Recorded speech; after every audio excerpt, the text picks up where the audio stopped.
பரிசுத்தவான்கள் சபை நடுவே தரிசிக்கும் தேவ சமூகத்திலே, பரிசுத்தவான்கள் சபை நடுவே தரிசிக்கும் தேவ சமூகத்திலே, அல்லேலூயா அல்லேலூயா ஆவியில் பாடி மகிழுவோம், ஆண்டவர் இயேசுவை கொண்டாடுவோம், கோடா கோடி ஸ்தோத்திரம் மேலிடுவோம், ராஜாதிராஜன் தேவாதி தேவன் இயேசு கிறிஸ்துவுக்கே மகிமை.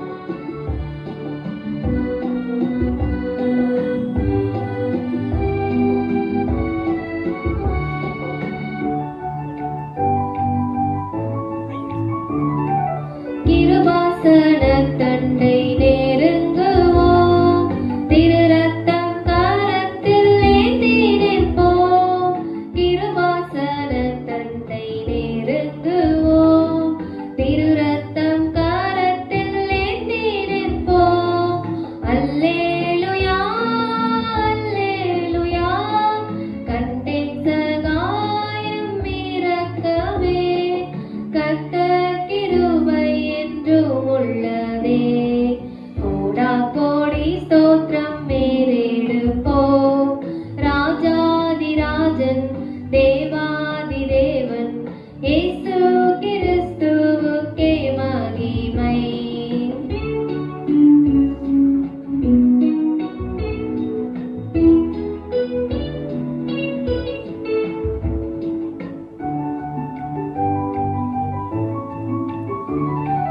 கணக்கில்லா நன்மைகள் கர்த்தர் செய்தீர், கருத்துடன் பாடி நன்றி கூறுவோம், கணக்கில்லா நன்மைகள் கர்த்தர் செய்தீர், கருத்துடன் பாடி நன்றி கூறுவோம், அல்லேலூயா அல்லேலூயா தேவகுமாரன் வந்திடும் நாள், தூய முகம் கண்டு கிம்பீரிப்போம், கோடா கோடி ஸ்தோத்திரம் மேலிடுவோம், ராஜாதிராஜன் தேவாதி தேவன் இயேசு கிறிஸ்துவுக்கே மகிமை, கோடா கோடி ஸ்தோத்திரம் மேலிடுவோம், ராஜாதிராஜன் தேவாதி தேவன் இயேசு கிறிஸ்துவுக்கே மகிமை.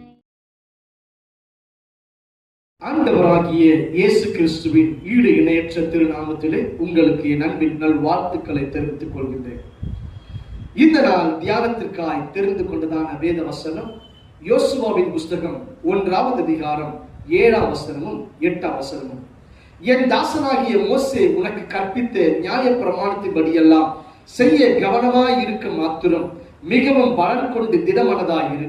நீ போகும் இடமெல்லாம் புத்திமானாய் நடந்து கொள்ளும்படி அதை விட்டு வலதுபுறமும் இடதுபுறம் விலகாதிருப்பாயாக. இந்த நியாயப்பிரமாண புஸ்தகம் உன் வாயை விட்டு பிரியாதிருப்பதாக. இதில் எழுதியிருக்கிறபடியெல்லாம் நீ செய்ய கவனமாய் இருக்கும்படிக்கு இரவும் பகலும் அதை தியானித்துக் கொண்டிருப்பாயாக.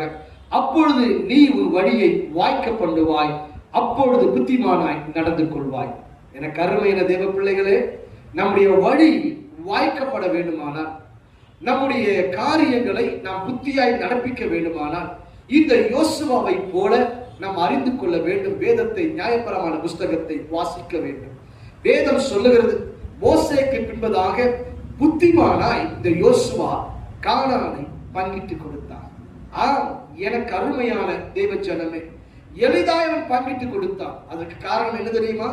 கர்த்தருடைய வசனத்தின்படி அவன் நடந்தபடியினாலே.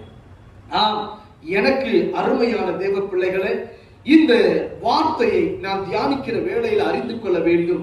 கர்த்தருடைய வார்த்தையின்படி நாம் நடக்க வேண்டும். வேதத்தில் வாஞ்சையாய் காத்திருக்க வேண்டும். அந்த வார்த்தையை தேடி வாசிக்க வேண்டும். வாசிப்பது நின்றுவிடக் கூடாது. இடதும் வலதுபுறமாய் விலகக்கூடாது. இந்த வார்த்தையில கர்த்தர் சொல்லுகிறார், நீ வலதும் இடதும் விலகாதபடிக்கு நீ காணப்பட வேண்டும். இந்த நியாயப்பிரமாண புஸ்தகம் உன் வாயை விட்டு பிரியாதிருப்பதாக. அதில் எழுதியிருக்கிறபடியெல்லாம் நீ செய்ய கவனமாய் இருக்கும்படிக்கு இரவும் பகலும் அதை தியானித்துக் கொண்டிருக்க வேண்டும். வாசிக்கிறவர்கள் மட்டுமல்ல, தியானிக்க வேண்டும். கர்த்தருடைய வார்த்தையை தியானிக்கும் பொழுது புது காரியங்களை கர்த்தர் நமக்கு சொல்லிக் கொடுப்பார். எனக்கு அருமையான தேவ ஜனமே, ஞானத்தினால் நிரப்பப்படுவோம், ஞானத்தின் ஆவியால் நிரப்பப்படுவோம். நிரப்பப்படும் பொழுது ஞானமாய் ஒரு காரியத்தை செய்து முடிப்போம். அப்பொழுது கர்த்தர் வழியை வாய்க்கப்படுவார். அப்பொழுது புத்திமானாய் நடந்து கொள்வார். எனக்கு அருமையான தேவ பிள்ளைகளே, ஒருவேளை பிசினஸ் பண்ணலாம், ஒருவேளை நீங்கள் தொழில் செய்யலாம், ஒருவேளை ஏதோ ஒரு நன்மையான ஊழியத்தை செய்யலாம், ஏதோ ஒரு காரியத்தை செய்யலாம். ஆனால் எந்த ஒரு காரியத்தை செய்தாலும் சரி, அதன் புத்திமானாய் நடக்க வேண்டும். நம்முடைய காரியங்கள் வாய்க்கப்பட வேண்டுமானால் வேதத்தை வாசிக்க வேண்டும். நான் உங்களுக்காக ஜெபிக்கட்டுமா? மகா இரக்கமும் கிருபையும் நிறைந்த நல்ல ஆண்டவரே, இந்த சத்தத்தை கேட்டுக்கொண்டிருக்கிற ஒவ்வொரு பிள்ளைகளுக்காக நான் ஜெபிக்கிறேன். ஐயா, வேதத்தை வாசித்து, நியாயப்பிரமாண புஸ்தகத்தை வாசித்து, அதில் அல்பா இடதுபுறம் வலதுபுறம் விலகாது இருக்கும்படிக்கு என் தேவன் கிருபை செய்வீராக நான் ஜெபிக்கிறேன்.